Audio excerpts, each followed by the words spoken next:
they're killing people. I mean, it really, look, the only pandemic we have is among the unvaccinated, and they're killing people. President Biden on Friday charging social media platforms like Facebook are responsible for some of the millions of Americans who aren't getting vaccinated by allowing misinformation about COVID vaccines on their services. And it's time now for our Sunday group, GOP strategist Karl Rove, Susan Page of USA Today, and former Democratic Congressman Harold Ford Jr.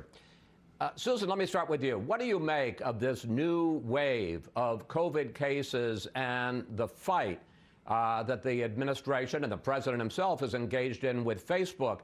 Could that Facebook official be right when he said the White House is looking for a scapegoat, is trying to change the subject because you've got this spike in new cases and they didn't meet their vaccination goals? You know, you can see the frustration with the President Biden and with his administration, because they've got vaccines that work and that they're safe, they're widely available, and yet about a third of Americans won't take the shot.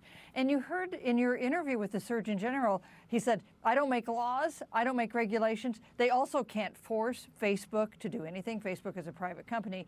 So how do they go about convincing those Americans who have refused so far to get vaccinated to do so? And it's a problem for this administration, because the people who are refusing to get vaccinated as a group tend not to support President Biden or trust him, often tend not to support or trust what government officials generally are telling them. And that's why you see things like that extraordinary exchange, really, where the president accused Facebook of killing people.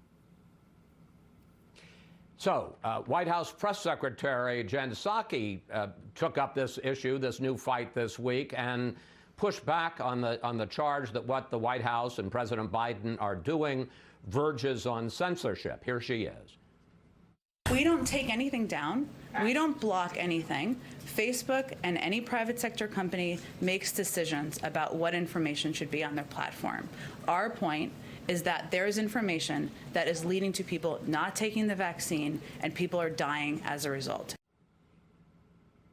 Karl, two questions. First of all, is there anything wrong with a White House, this White House, calling out a social media platform like Facebook for some of the posts that are there? That's question one. And two is, why is it, and this goes to something that Susan just brought up, why is it that these vaccines, which President Trump is largely responsible for with Operation Warp Speed, why have they become so political and so polarizing? Well, look, there's nothing wrong with the White House saying we want to deal with misinformation. It's another thing to try and shift the blame.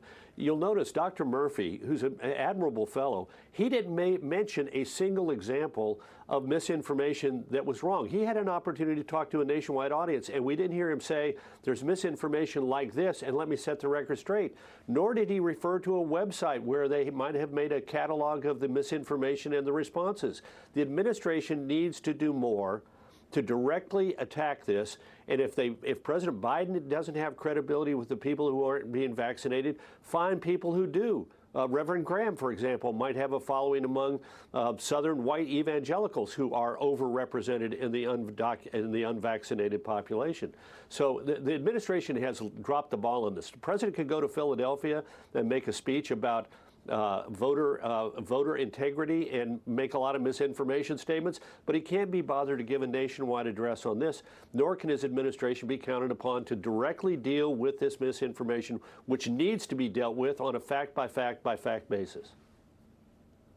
Well, that comment about the trip to Philadelphia, Harold, brings me up to another big domestic story this week, and that is the continuing and maybe an escalating battle over voting rights. Here was President Biden this week. This is election subversion. It's the most dangerous threat to voting and the integrity of free and fair elections in our history.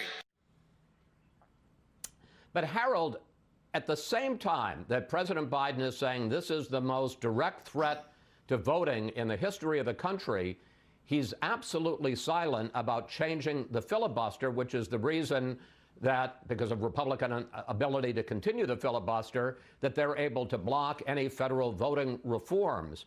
how do you square stating how serious, how almost existential the threat is, and then being unwilling to discuss or take any intermediate action? Well, first off, happy Sunday morning. I think the two are compatible still, Chris. I think the president, is trying to convey to Republicans and Democrats alike that with the most successful election, and I define success in an election not by whether your candidate wins, that's what you'd like to see happen in terms of an outcome, but when you have as many people vote as we did in 2020 with as few challenges and problems, and we saw the court challenges, all of them dismissed, you have to think it makes our democracy stronger. Now, for those who are changing some of these rules or laws or amending their state laws, you have to wonder what the intentions are. I'm reminded of what Dr. King said some 6 decades ago when asked about voting rights and African Americans, but really could have been talking about any Americans. He said some people don't want some people to vote. When you have record turnout, with record low levels of challenges, why would you want to change that? I understand we all want our candidate to win, but candidates for office don't get to pick their voters. Voters get to pick their candidates. So I hope all of these states would think about that as they think about changes.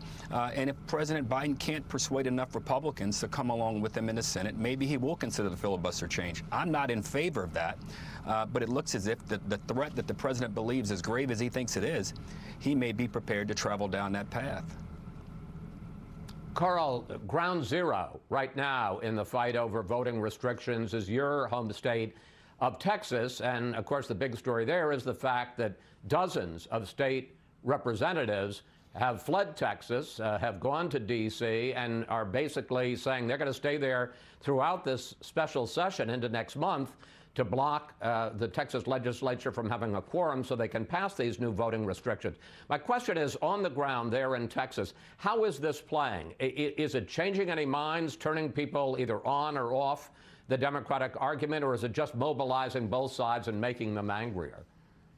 Well, I think right now it's both sides are gaining something out of this, but I think ultimately this thing works against the Democrats. You said new voting restrictions. Let me set the record straight. This law does not put in force new voting restrictions. It amplifies previous law that was violated by one county in our state, Harris County, home of Houston, which decided in violation of state law it would have 24-hour voting, and it would have drive-through voting for anybody. In Texas, you can only get drive-through voting if you're unable to go into the precinct. That's what HB 3, this bill, does. So if President Biden, who declared that this is 21st century Jim Crow, if he believes that, then he ought to denounce Delaware, which does not allow 24-hour voting and which also does not allow for drive-through voting either. So neither does New York, neither does Massachusetts, neither does Minnesota. I mention those states because Senators Gillibrand, Warren, and Klobuchar have all jumped into this fight attacking Texas as racist, and the two things that this law principally does, their state doesn't allow.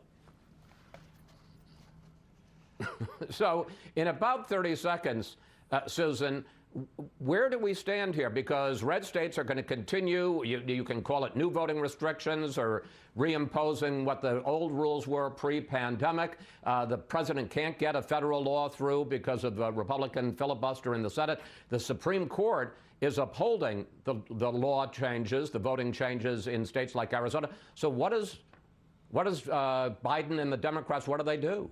So here's the disconnect. You can describe it as the biggest threat to voting, to democracy since the Civil War, but Democrats are not in a position to actually do anything about it on the federal level or in more than a dozen states that continue to tighten voting laws and change the oversight of elections. So what you've got an issue, not a solution. It's something Democrats will be talking about to the next election. And of course, all of these rules could change who actually votes in the 2022 midterms. Panel, thank you. We have to take a break here. We'll see you later in the hour.